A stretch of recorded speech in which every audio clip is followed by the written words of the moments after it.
I made a TikTok that has well over 100,000 views now, and it was basically every single thing that I learned from Joe Dispenza that allowed me to manifest my dream life, that helped me find the love of my life, get married, helped me build a multi-six-figure business, helped me speak on TEDx stages, write a best-selling book, move to Florida, get my dream car, Mercedes. So I figured I'm going to create this long-form video showing you every single strategy, every single method that I learned from Joe Dispenza over the course of the last few years, reading his books, watching his videos, watching his seminars. Now, if you watch the TikTok video, you know every single thing that I basically shared in that was from my notes section on my phone. I found this, and I think I made this maybe like a year or two ago, but specifically in this video, I pulled all of the best strategies, the most implementable things that I actually did to once again manifest, change my life, change my self-concept, really go from my old self, my old beliefs, my old thought patterns to becoming this new version of myself that was actually able to once again manifest and attract every single thing that I wanted to. So the way I'm going to break this down is going to be in 3 sections, and I took all those notes and I put it into pretty slides because I want to make sure I go through every single thing, and it's also much easier for me to make sure I don't miss anything when I have it on slides. But what I'm going to do is I'm going to break it down into 3 sections. I'm first going to talk about what's actually creating your reality, because in order to change your reality, you actually need to know how you're creating it in the first place. Then we're going to go through what changes your reality. And then finally, we're going to go through how to manifest your desires into your reality. So let's just get right into the first part. What's creating your reality right now? The first thing I really learned from Joe Dispenza, and once again, this was me implementing this a few years ago, but your environment is what is actually creating your reality. And that is also what is keeping your emotions the same. Every single day, if you're looking at your reality, you're looking at your environment, you're looking at the people around you, you're looking at the things that you do have, all the things that you don't have, that is basically reaffirming how you're feeling every single day. Now, for me, when I first learned about personal development, mindset, manifestation, I was living at my dad's house, I was going to college, and every single morning when I woke up, I would basically scan my reality for lack. I would scan the house I was in for lack. I would scan my bank account for lack. There was no money there. I would scan my friends that didn't necessarily align with who I wanted to be, who I wanted to become. I would scan, going to classes, and I would always reaffirm with the same emotions of I don't feel good, I'm feeling anxious, I'm feeling stressed out. And day after day, no matter what I did, I would always experience the same reality because once again, my environment was keeping my emotions the same. Now, the other part of this is emotions remember the past, not the future. So every day we have an automatic set of programs from our environment and our emotions. Now, there was probably something that may have happened to me in the past that allowed me to always respond the same way when I was in college. Now, of course, eventually I changed that, which is why I have a completely different reality than I do back then. But you want to keep in mind every single moment of every single day, you have a choice of how you're responding and how you're reacting. That is going to dictate your future. Now, something that I have written down that I really wanted to talk about is, for an example, in the past, I'm married now, it's the love of my life, but in the past, when it came to dating and finding partners and men, I always experienced the same basically relationship over and over again because I already had an automatic set of beliefs of how relationships and men would be every single time I entered a new relationship. Now, a lot of the times we do this very subconsciously because something happened in the past, it probably didn't go well, it might have hurt us, therefore we're now going to protect ourselves by basically having a guard up. We're going to see, okay, does this person have this, and this quality? I need to make sure I don't experience the same thing again. Therefore, I'm going to respond in a safe way. I'm going to respond in a way that doesn't allow me to get into danger, into the unknown. Now, the last thing I want to touch on is if you stop identifying with your problems, then you are no longer them.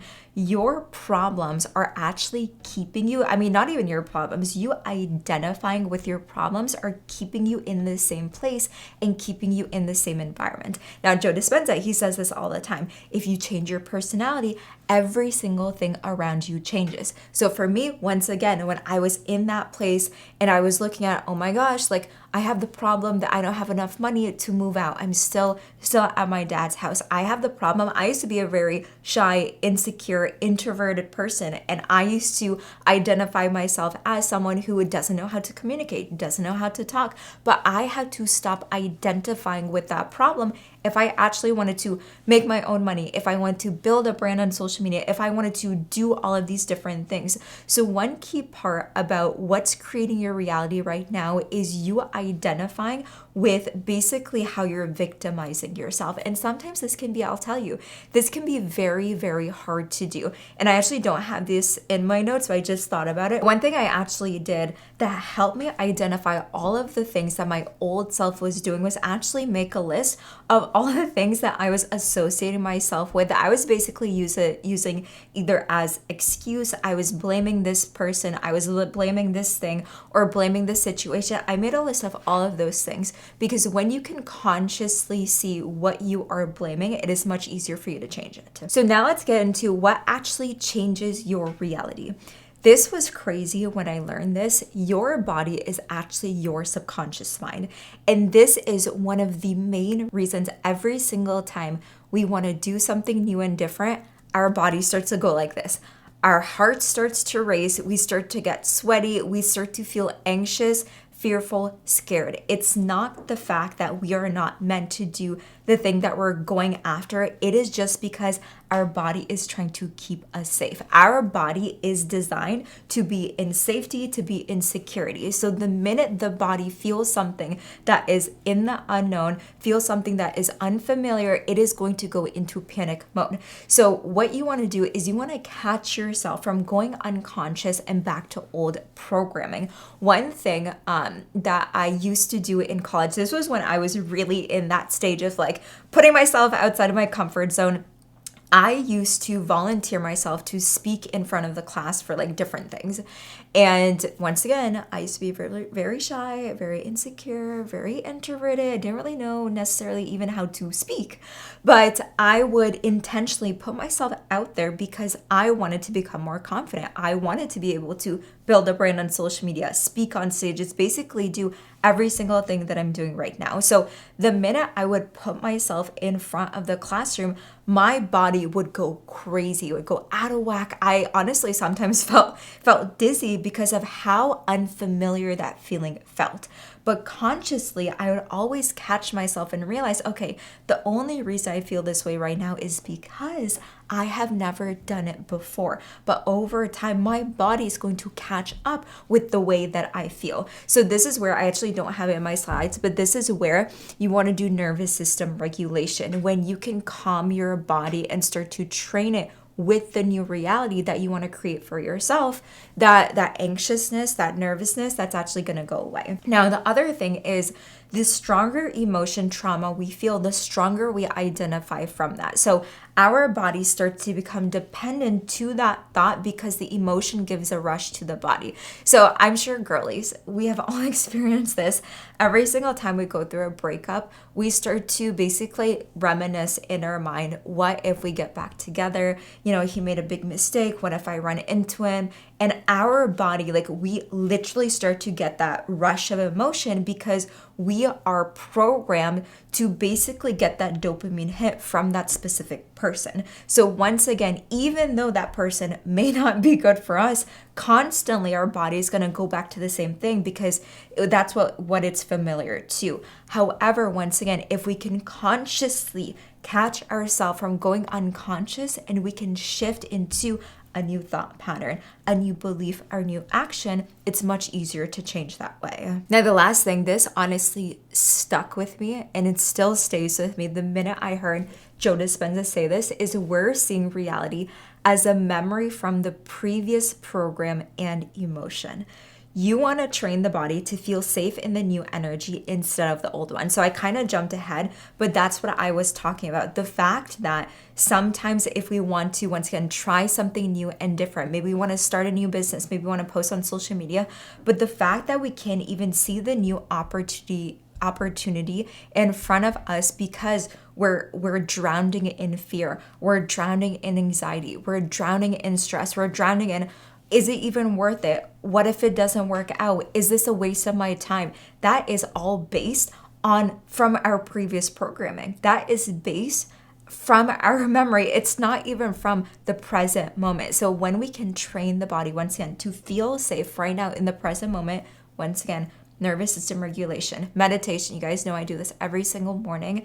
Breath work that really helps too, going on walks, moving your body. When you can catch your body up with the new identity you want to create for yourself, that is when the shift actually starts to happen. So the last part of how we actually manifest the desire into reality. So this is where like how I actually manifested the love of my life, how I manifested like physical money, how I manifested speaking on stages is in the 3D, there's an illusion of separation, okay? We are trying to manifest like physical matter, physical objects. Therefore, we actually end up working a lot harder than we have to because there's a separation between our identity, how we're feeling based on what we're actually trying to get to. So if we can actually shift our intention, body, and personality to match the desire instead, it is much easier for us to manifest that physical thing into reality. So think about it. Now, I'm not going to go so deep inside of this video because this can literally be an entire video on its own when it comes to quantum physics, matter, how we actually, like, once again, physically manifest real matter into reality. But you want to keep in mind when you have the identity that matches the desire that you want, you're vibrating on the same frequency. You're not vibrating on a lax frequency when it comes to anxiety, stress, fear, doubt. You're not vibrating at that level. You're vibrating at the level that you actually want to attract. However, if you start going back to the old self, you're not on the same vibrational frequency of the desire that you want. Therefore, there's a lack, right? There's a big gap between what you're actually trying to manifest. So a lot of the times when you try to manifest and when you're in the feeling state, even if it's for a week and you start to scan your reality and you're like, okay, I don't see the $1 million, I don't see the desire yet. It's not the fact that it's not working. It's just because it hasn't you haven't given it enough time to actually catch up. And this is one of the biggest reasons why people will look at manifestation and they'll look at identity transformation work and they'll be like, it doesn't work. It's not the fact the concept doesn't work. It's the fact that you gave up just way too soon. So you also want to feel the emotion of the desire before it happens to manifest. You never feel lack when you're in the feeling state. So think about it.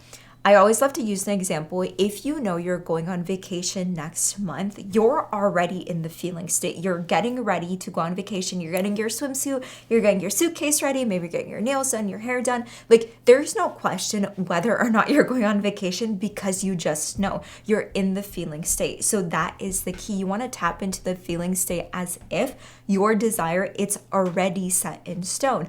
The when, the how, that is not your problem. You're going to figure it out as you enter the feeling state. So for me, one thing, let's say, like for me, one thing I really wanted to manifest a few years ago was speaking on TEDx stages.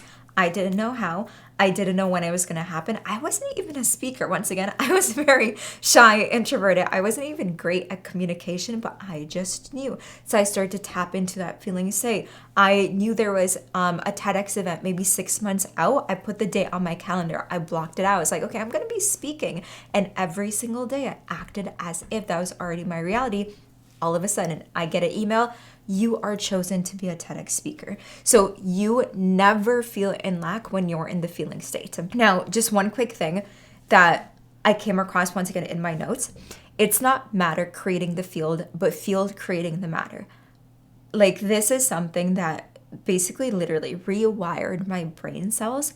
Matter is not being created, okay? You are actually creating the matter by your mind. And if you want to learn more about this, I highly recommend reading things on Newtonian physics and quantum physics, because in the Newtonian world, once again, it's basically cause and effect. If you work harder, then you get something. In the quantum field, it's not necessarily if you work harder, you get something. It's more about, once again, vibrational frequency and alignment. So if you want to learn more about that, I highly recommend just reading more into like Newtonian physics versus quantum quantum physics.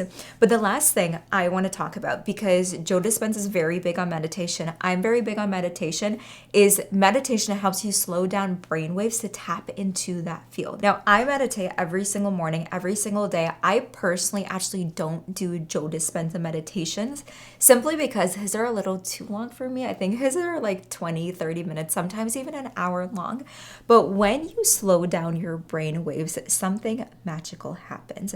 Your brain actually starts to tap into the neuroplasticity where you can rewire your brain to actually visualize and see the desire before it happens.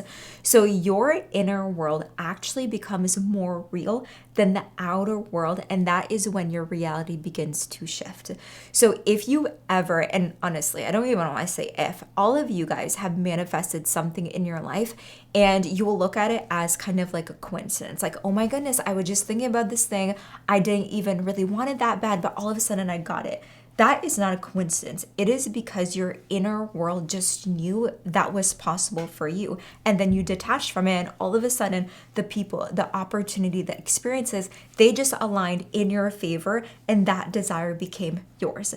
You can tap into this frequency a lot faster when you're meditating because, once again, your body is your subconscious. If you can make your body basically asleep, but your mind awake, that is how you can actually reprogram your mind and start to tap into the frequency of what you actually want to create. So once again, this is basically every single thing that I learn, every single methodology, strategy, concept that I actually practice daily to manifest every single thing that I want in my life. So I know I went through a lot here. I recommend going back, rewatching this thing, taking notes, and actually making kind of like a non-negotiable list of every single thing that you want to check in for yourself with every day.